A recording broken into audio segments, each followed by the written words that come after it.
Olá, boa noite a todos. Esse vídeo que eu estou fazendo hoje é o primeiro de uma série de vídeos, não há um número determinado, sobre citações importantes e marcantes para mim nas obras do Dostoiévski, né?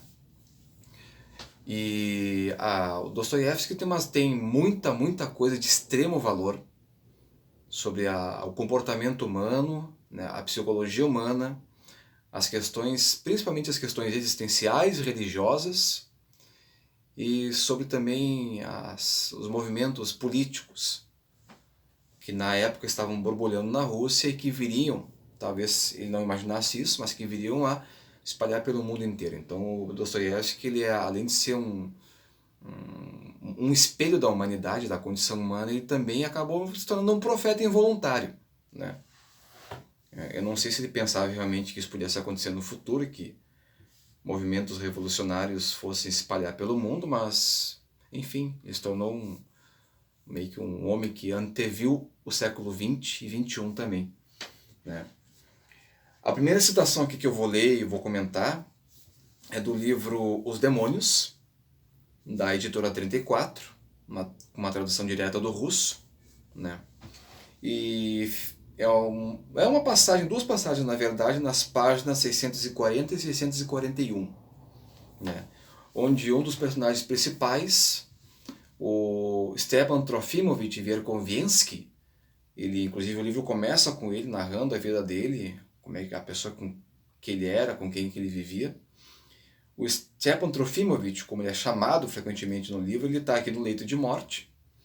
Ele saiu da cidade dele, que é uma cidadezinha do sul da Rússia, né? Ele vivia com a...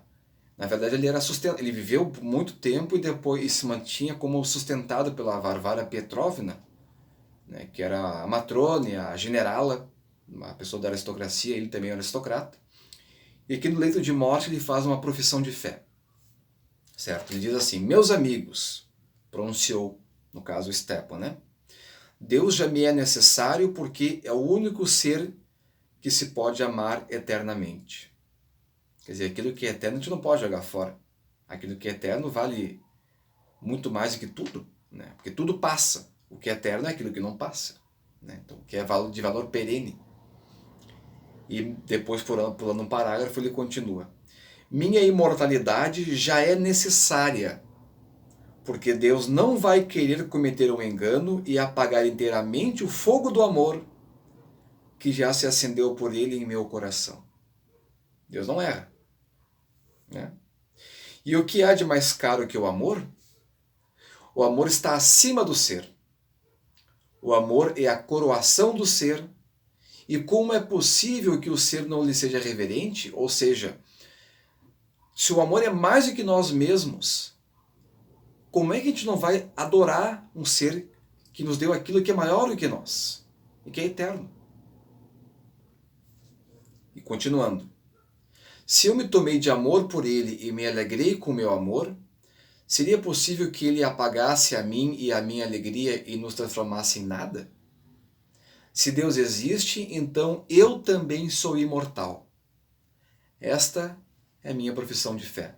Essa frase final aqui ele fala em francês, né? O Stepan Trofimovich, ele tinha essa herança aristocrata russa, que na época eles falavam... Na capital só se falava francês entre os aristocratas, em Petersburgo, né? Como eles dizem, São Petersburgo, né? Eles chamam de Petersburgo. E na tradução aqui o francês é mantido. O que ele está dizendo aqui? Que a vida do homem ela é eterna porque nós portamos o amor divino. Deus não pode errar. Ora, se Deus não pode errar, ele não pode apagar da existência algo que ele fez. Ele não pode desfazer algo. Não que ele não tivesse essa capacidade, mas seria autocontraditório, e Deus ele é coerente. Santo Agostinho coloca isso. Deus é um ser coerente.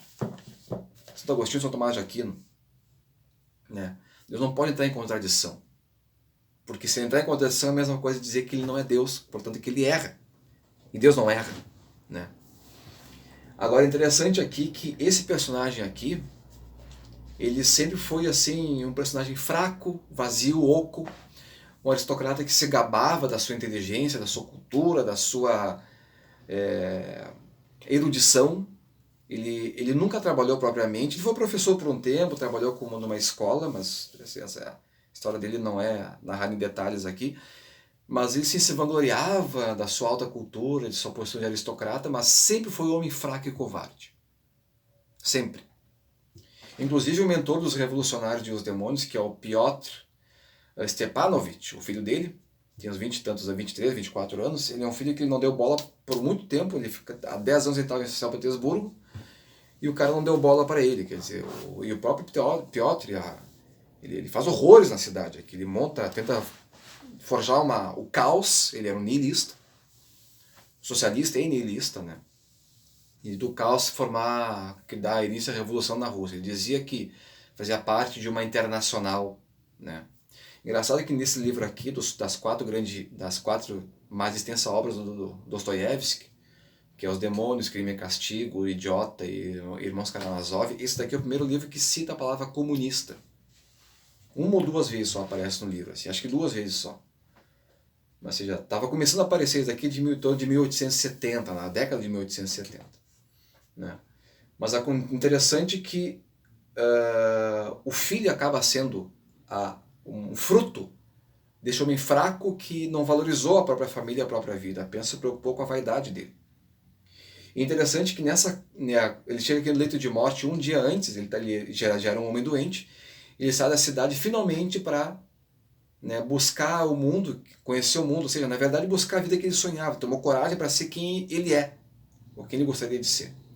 E na hora de ir embora ele encontra, logo na manhã seguinte do incêndio que o grupo do filho dele causa numa vila da cidade, ele encontra a Lisa e o Maverick, que eram um casal, né?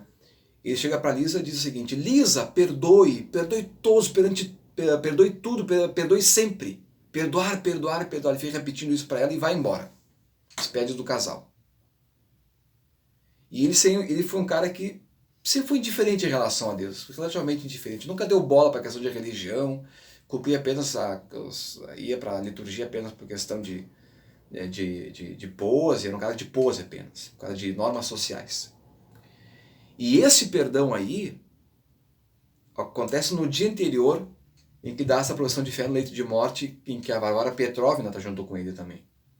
Ou seja, a graça divina foi infusa na alma do Stepan Trofimovich por causa do perdão. O perdão abriu ele e fez dele o homem que ele sempre foi e que ele sempre escondeu atrás de uma capa, de uma falsidade, de uma máscara. Né? E essa relação com a Varvara Petrovna é muito interessante porque ele viveu com ela há 20 anos, sempre amou ela, era apaixonado, sempre amou ela, mas nunca falou abertamente. E aqui na Leito de Morte ele fala. Quer dizer, a capacidade de perdoar, o perdão que ele dá a tudo e a todos, subitamente transforma ele num homem de verdade, nos 2 últimos dias de vida. E a Varvara Petrovna era orgulhosa, tipo uma matriarca, mandava e desmandava claro, a casa era dela, enfim, e inclusive expulsou o Stepan Trofimovich da casa por maquinação do filho dele. Né? Mas de qualquer forma, ela tinha toda uma imagem assim toda poderosa nessa cidade do sul da Rússia, né? Uma cidade fictícia.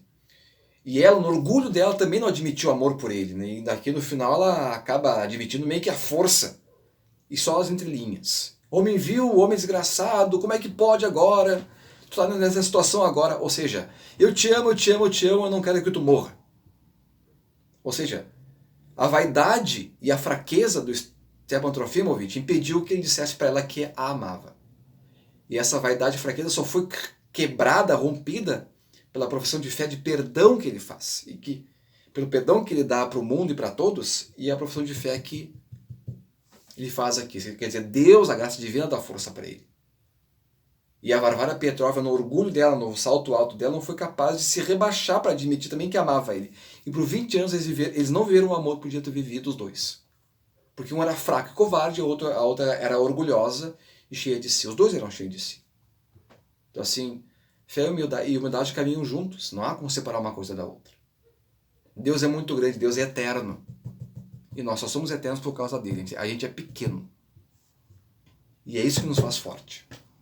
Certo? Deus abençoe a todos e até a próxima.